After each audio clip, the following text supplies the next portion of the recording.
Sonu online education के YouTube channel में आप सभी का स्वागत है। आज हम आपके लिए लेकर आए हैं ग्रुप डी के लिए मनुष्य का पाचन तंत्र से संबंधित क्लास को लेकर। साइंस बायोलॉजी हम वन शॉट्स में कंप्लीट करने जा रहे हैं, जिसकी एक क्लास आपकी डाल दी गई है और अलग से प्लेलिस्ट भी बना दी गई है और उसके पीडीएफ टेलीग्राम चैनल की लिंक डिस्क्रिप्शन में डाल दी है, वहाँ से जाकर टेलीग्राम से वो पीडीएफ ले सकते हो। अब मनुष्य के पाचन तंत्र को आज हम पढ़ने जा रहे हैं, इसे वन शॉट्स में कंप्लीट करेंगे और इसकी जो पीडीएफ है वो टेलीग्राम चैनल में अवेलेबल है, वहाँ से जाकर डाउनलोड कर सकते हो। तो अब बात करते हैं मनुष्य के पाचन तंत्र को लेकर, ह्यूमन डाइजेस्टिव सिस्टम को लेकर। देखो पाचन तंत्र किसे कहते हैं उसके बारे में समझते हैं। सबसे पहले पाचन तंत्र हमारे शरीर की वह प्रणाली है जिसके द्वारा भोजन छोटे छोटे अणुओं में तोड़ा जाता है ताकि शरीर से उन्हें अवशोषित कर सके और ऊर्जा का पोषण प्राप्त करें। यानी पाचन तंत्र के अंतर्गत पाचन शब्द का अर्थ क्या होता है कि बड़े जटिल अणुओं को छोटे सरल अणुओं में तोड़ना ही क्या कहलाएगा, पाचन।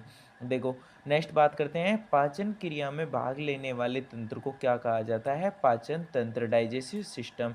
नेक्स्ट देखते हैं मनुष्य का पाचन तंत्र। मनुष्य के पाचन तंत्र को कितने भागों में बांटा गया है, सुविधा की दृष्टि से दो भागों में वर्गीकृत किया गया है। कौन कौन सा भाग है, एक आहार नाल और दूसरा संबंध पाचन ग्रंथियां। अब देखो आगे चलते हैं, आगे हम आहार नाल के बारे में पढ़ेंगे। देखो मनुष्य या किसी भी कशेरुक जंतुओं की आहार नाल एक कब्जी लंबी कुंडलित नलिका नुमा संरचना पाई जाती है, जिसकी शुरुआत किससे होती है, मुख से, और समाप्ति कहाँ होती है, गुदा तक। नेक्स्ट बात करते हैं इसके अंगों को लेकर, कौन कौन से आहार नाल के अंग पाए जाते हैं। देखो इस डायग्राम में भी दिखाया गया है कि कौन कौन से अंग हैं, मुख्य ग्रसनी, ग्रासनली, अमाशय और नीचे डायग्राम के नीचे है आंत। तो देखो पाचन तंत्र को दो भागों में बांटा गया है, कौन कौन सा, आहार नाल और पाचन ग्रंथियां। पाचन ग्रंथि हम बाद में पढ़ेंगे, आहार नाल के अंतर्गत पहले हम पाचन तंत्र के अंगों के बारे में जानेंगे। देखो सबसे पहले अंग पढ़ते हैं, मुख गुहा, ग्रासनली, अमाशय, आंत। आंत के अंतर्गत दोनों आंतें पढ़ेंगे, छोटी आंत और बड़ी आंत। देखो अब पढ़ते हैं मुख गुहा के बारे में।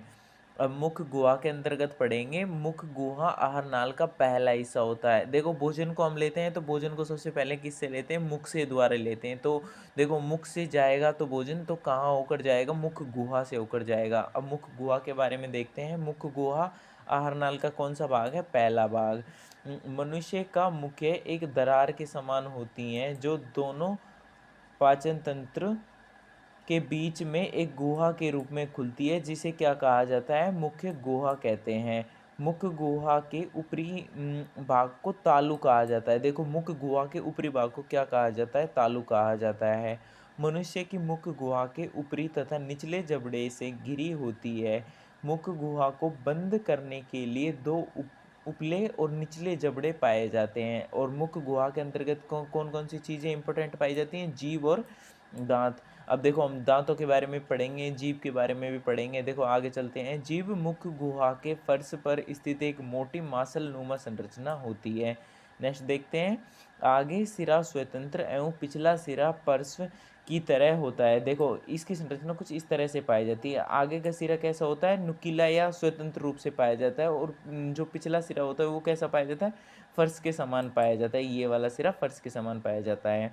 जीभ के ऊपरी सतह पर कई छोटे छोटे अंकुर होते हैं जिन्हें स्वाद कलिकाएं कहा जाता है। देखो जीभ के ऊपर छोटे छोटे अंकुर पाए जाते हैं जिन्हें क्या कहा जाता है, स्वाद कलिकाएं कहा जाता है। नेक्स्ट बात करते हैं, स्वाद कलिकाओं द्वारा मनुष्य भोजन के विभिन्न मीठा, खट्टा, कड़वा जैसे आदि का ज्ञान होता है। यानी जो हमें जो स्वाद होता है वो किसी भी चीज़ का हमें जो स्वाद का पता चलता है वो किससे पता चलता है, स्वाद कलिकाओं से। और ये स्वाद कलिकाएं कैसे पाई जाती हैं, छोटे छोटे अंकुरनुमा संरचना में पाई जाती हैं। देखो नेक्स्ट बात करते हैं आगे कि जीभ के अग्रभाग में मीठे स्वाद का पश्य भाग, कंठ के निकट भाग में कड़वे स्वाद पर बगल में स्वाद में खट्टे का आभास होता है। देखो अब इसको इम्पोर्टेंट याद कर लेना है, इसमें एग्जाम में बार बार क्वेश्चन पूछा जाता है। जीभ का अग्रभाग कैसा होता है, ये जो आगे वाला भाग होता है ये कैसा होता है, मीठा। कैसा होगा ये आगे वाला भाग, मीठा। देखो पश्य भाग कैसा होगा, पश्य भाग में किसका स्वाद दिखाई देगा, पश्य भाग कंठ के निकट स्थित कड़वा। यानी जो पीछे जीभ के पिछला हिस्सा होता है वो कैसा स्वाद दिखाई देगा, यानी दिखाई नहीं मतलब कैसा स्वाद टेस्ट आएगा तो कड़वा आएगा। और बगल वाले हिस्से होते हैं जो कैसे स्वाद लेकर आते हैं, खट्टे स्वाद लेकर आते हैं। जीभ अपनी गति द्वारा भोजन को निगलने और भोजन को लसलसा, यानी जो भोजन को ग्रसनी के अंदर आसानी से जा सके ऐसा बना देती है इसका। अब नेक्स्ट बात करते हैं मनुष्य को दांतों को लेकर। देखो दांत गर्भदंती, द्विदंती और विषमदंती प्रकार के दांत पाए जाते हैं। गर्भदंती का तात्पर्य होता है कि जबड़े की हड्डियों में धसे हुए दांत होते हैं जिन्हें गर्भदंती कहते हैं। द्विदंती दांत से तात्पर्य है कि ये जीवन में 2 बार निकलते हैं। द्विदंती का मतलब क्या होता है कि 2 बार निकलने वाले दांत। और विषमदंती का अर्थ क्या होता है, एक से अधिक बार जो दांत निकलते हैं उन्हें विषमदंती दांत कहा जाता है। मनुष्य में कितने दांत पाए जाते हैं, 32। 16 उपले जबड़े में पाए जाते हैं और 16 निचले जबड़े में पाए जाते हैं। नेक्स्ट बात करते हैं 2 कृतनक, 1 रदरनक और 2 अग्रचवर्णक और 3 चवर्णक दांत पाए जाते हैं। प्रत्येक जबड़े की बात हो रही है यहाँ पर। अब कृतनक सबसे आगे चपटे और धारे नुमा होते हैं जो भोजन को काटने का काम करते हैं। अब बात करते हैं रदरनक कौन कैसे दांत होते हैं। देखो इनकी संख्या यहाँ लिख रखी है। बच्चों में कृतनक दांत कितने पाए जाते हैं, 8। देखो अब बात करते हैं बच्चों के अंतर्गत कृतनक दांतों की संख्या कितनी होती है, देखो 8। और रदरनक दांतों की संख्या कितनी होती है, 4। अग्रचवर्णक नहीं पाए जाते बच्चों में, अग्रचवर्णक यानी बाद में उगते हैं। और जो चवर्णक दांत होते हैं वो 8 होते हैं। और कुल कितने होते हैं बच्चों के अंतर्गत दांत, 20।